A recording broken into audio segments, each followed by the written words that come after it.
kumusta kayo? My husband had take me for lunch again. And we went some shopping as well. And then we just finished now. And then we went to jewelry shop. And my husband bought for me my bagong hikaw, new earring.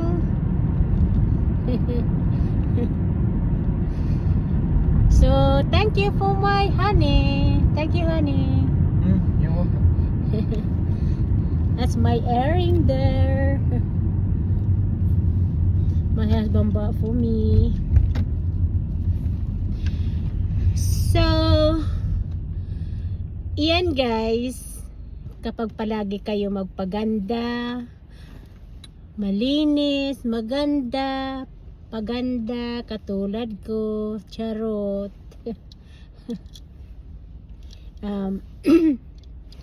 Ganun talaga. Ang pagmamahalan ay hindi natatapos lang kung limbawa sabihin ay may edad na kayo. Limbawa may edad na kayo, hindi dyan natatapos.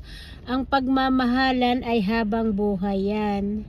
So kahit may edad na kayo, kailangan na dyan pa yung pagmamahalan nyo. Kahit may mga kulubot na kayo, katulad ko, may mga kulubot na, ay kailangan natin nandyan ang pagmamahal.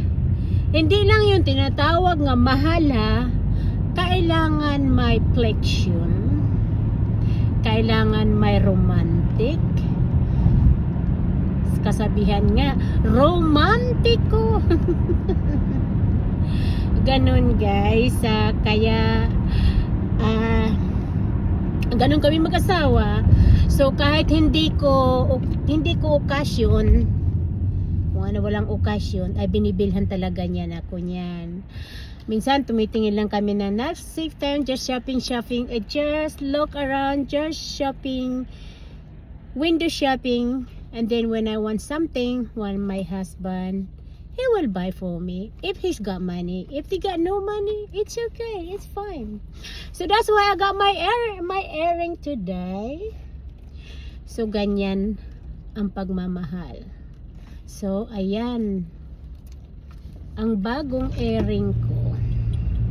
Thank you so much for watching guys. Please follow me, subscribe me in my YouTube channel, Ruthie Peters. Thank you for watching.